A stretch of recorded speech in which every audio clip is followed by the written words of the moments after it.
Es momento del análisis y comentario. Informativo Forever FM. Muy buenos días, estamos en Radio Forever 92.5, son las 7 de la mañana 33 minutos, el día de hoy lunes 21 de marzo del 2011. Estamos iniciando una nueva semana laborable y que será, ya mirando el calendario, la penúltima del tercer mes del año. La próxima semana estaremos lunes 28 y concluirá el tercer mes, el primer trimestre ya del 2011, el día jueves 31. El día de hoy El Universo publica en su segunda página de la edición una denuncia que llama la atención posiblemente a algún sector de la ciudadanía y se fundamenta esta denuncia en que el anexo de la pregunta número 5 del referéndum solo incluía la modificación del artículo 179 de la Constitución, de acuerdo a lo aprobado por la Corte Constitucional. Pero el anexo que nos incluye a los ecuatorianos el Consejo Nacional Electoral está modificando dos artículos de la Constitución, el 179 y el 181. Y además incluye las modificaciones al Código Orgánico de la Función Judicial. 17 modificaciones. Llama la atención, por ejemplo, la número 9, que suprime 14 artículos del Código Orgánico de la Función Judicial. Bien, cualquier persona que escucha esta denuncia o ve esta información, lee la segunda página del diario Universo del día de hoy, podría quizás no profundizar necesariamente en por qué una denuncia. Y por eso es oportuno ampliar solicitando opiniones, revisando este tema. Lo primero es que, de acuerdo a la Constitución, solo se puede consultar lo que aprueba la Corte Constitucional.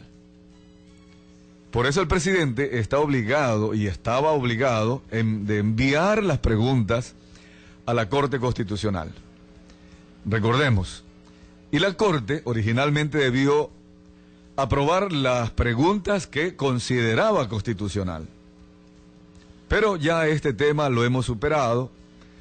La Corte Constitucional modificó las preguntas, tomando en consideración también las expresiones de Fernando Cordero, presidente de la Asamblea Nacional. Dijo, para evitar que pueda existir algún riesgo de que alguna de las preguntas no sea constitucional. Y hasta allí había la discusión si es que la Corte Constitucional tenía o no esta facultad de modificar preguntas o debía nomás calificarlas, sí o no, son o no constitucionales. Pero en fin, cambió la regla del juego y dijo, vamos a modificar las preguntas. Pero ya una vez modificadas y entregadas al Consejo Nacional Electoral, este organismo no tiene facultad para incorporar nada que no haya sido aprobado por la Corte Constitucional. Por eso es que llama la atención que si el anexo a la pregunta 5 solo incluía una modificación a la Constitución o una enmienda, y solo el artículo 179, y lo tenemos registrado, tengo ese original en mi computadora, y es muy fácil analizarlo cuando salió la aprobación de la Corte Constitucional. Revisar ese documento. ¿Y cómo es que en la convocatoria el Consejo Nacional Electoral le agrega a ese anexo modificaciones a otros artículos de la Constitución? No tiene autorización. Inclusive, cuando hice la entrevista vía telefónica al economista Carlos Cortés, y cuando le preguntaba sobre el tema constitucional, él me manifestó que el Consejo Nacional Electoral no tiene la facultad de calificar, sino solo convocar a la consulta e incluir en la consulta las preguntas aprobadas por la Corte Constitucional. Y punto. Ahora resulta esto. Bien, vamos un poquito a la reflexión, porque realmente ya como que con el tiempo, y lastimosamente digo yo, con mucha pena, nos hemos acostumbrado a que en el camino se vayan ajustando las reglas del juego, modificándose o adaptándose, lastimosamente, no respetando la Constitución ni las leyes. Reglamentos no podemos hablar, porque el reglamento ya lo han manifestado representantes del Consejo Nacional Electoral, CNE, que van haciendo los reglamentos en el camino. Lo mismo se dijeron para el tema de la revocatoria de mandato. Pero reflexionemos un poco este tema. Primero, desde el punto de vista constitucional, es obvio que la respuesta va a ser no a una primera pregunta. Está bien que el Consejo Nacional Electoral incluya en la consulta un anexo no aprobado por la Corte Constitucional. Es obvio, no. Repito, cuando entrevisté al economista Carlos Cortés, y seguramente volveremos a preguntarle, solo para que quede la constancia, y quizás investigar por qué, alguna razón que tenga el Consejo Nacional Electoral de haber modificado el anexo que ya estaba aprobado por el Consejo o la Corte Constitucional.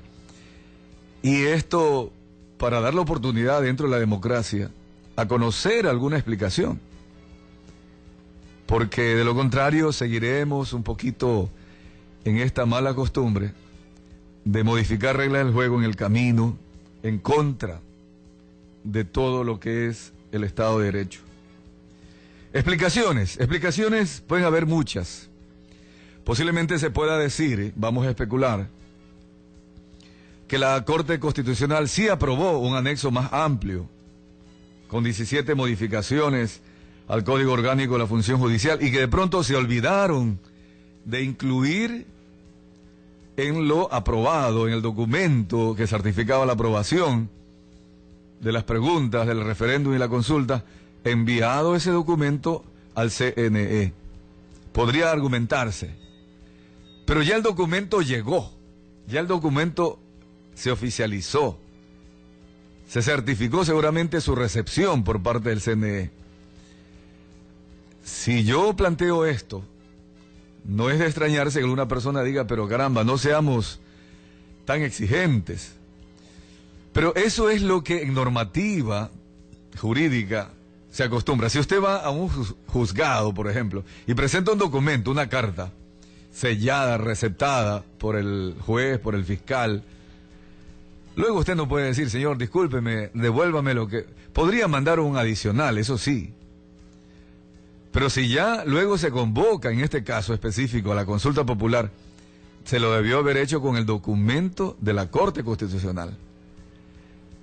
Vaya uno a saber, ya pasó en Montecristi, que se decía que se aprobaban artículos de la Constitución en el Pleno, y a última hora se le incorporaron otras redacciones a la Constitución, denuncias de algunos asambleístas. En definitiva, son las mayorías las que están manejando este tipo de decisiones, y seguramente la mayoría del Consejo Nacional Electoral tendrá su explicación. Pero ahora veamos cuáles son las implicaciones de una decisión como esta. Y repito, podría decirse que como que hay una exageración en ser muy estrictos en este tipo de temas.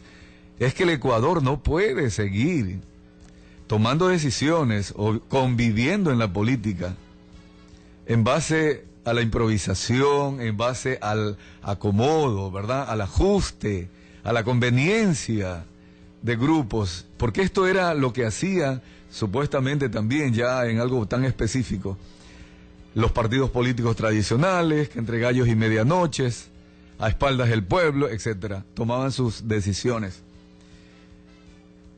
Implicaciones. Dice el Universo que de acuerdo a la opinión del doctor León Roldós Aguilera, se podría hasta anular la consulta. Se podría hasta anular la consulta. Él tiene su criterio, es obvio. Otros juristas dicen que no se debe de anular la consulta, pero que sí hay controversia. Porque inclusive las modificaciones al código de procedimiento de la función judicial, código orgánico, debió haber sido una función o una facultad a ejercerla en la Asamblea Nacional, porque ellos son los legisladores. El presidente pudo haber enviado como colegislador el proyecto de modificaciones al código orgánico de la función judicial para que sea la Asamblea la que legisle una vez que el pueblo aprobó la modificación al artículo 179. Pero el presidente es colegislador, debió enviar el proyecto de reformas al código para que la Asamblea legisle y finalmente le apruebe si es que está de acuerdo en la modificación de la Constitución por parte del pueblo y lo que el presidente considera necesario para modificar la función judicial. Estas son las implicaciones. Allí se está pasando por alto a la Asamblea Nacional. Y seguramente Fernando Cordero y una mayoría de asambleístas no necesariamente va a exigir esa responsabilidad. Ya está el hecho. Ya está incluido en la convocatoria a la consulta el anexo y las modificaciones de ahí, dentro del anexo, inclusive a la ley. Entonces ahí queda un poco la pregunta. ¿Quién legisla en el Ecuador? ¿La Asamblea o el Ejecutivo? Y finalmente el pueblo. El pueblo se acerca y se aprueba la pregunta número 5 del referéndum. Está aprobando el anexo que modifica también ya de una vez la ley. No solo la Constitución, sino la ley. Finalmente, una reflexión o una implicación. ¿Seguimos o no construyendo democracia? Es obvio que por lo menos nos deja la controversia, la duda, la inclinación a decir, no, así no es como se está construyendo democracia. Solo se resuelve el momento político a favor del gobierno, a favor de la consulta que hace el gobierno, y de una vez si el pueblo dice sí, se amplía y se modifica la ley. Pero a largo plazo, y esto es lo que nos debe preocupar a todos como estadistas, como demócratas, no se construye democracia de esta manera. Lo que se sigue haciendo, lastimosamente, es crear más incertidumbre, más desconfianza, inclusive ahora en un organismo como el CNE, Consejo Nacional Electoral, que debió haber por lo menos publicitado al pueblo, decirle, el anexo que llega del CC solo incluye una modificación constitucional, pero luego nos han enviado otro anexo y lo vamos a incluir también, para que la ciudadanía por lo menos conozca. Es cierto que a partir de esta incertidumbre, desconfianza, se está provocando desinterés cada vez más. Ayer escuchábamos coincidentalmente una entrevista en Gamavisión a Santiago Cueva, de una de las encuestadoras. Sorprendente. Solo el 5% de la ciudadanía está enterado de las preguntas. Y, sin embargo, hay personas que ya decidieron votar sí y por el no, sin conocer las preguntas. Es decir, que se va a votar por quién pregunta nuevamente. Y quienes votan por el sí y quienes votan por el no necesariamente están enterados de qué dicen las preguntas o qué implicaciones tienen sus respuestas de sí o no. Y hay un porcentaje, 46% de ecuatorianos, que no sabe cómo va a votar. Unos, porque no han leído las preguntas, no saben qué se pregunta, y otros porque aún seguramente están reflexionando. La conclusión es que la democracia ecuatoriana no saldrá de este nivel de desinterés, que me importismo, si es que no comenzamos a tratar la política con seriedad. Vamos al corte comercial.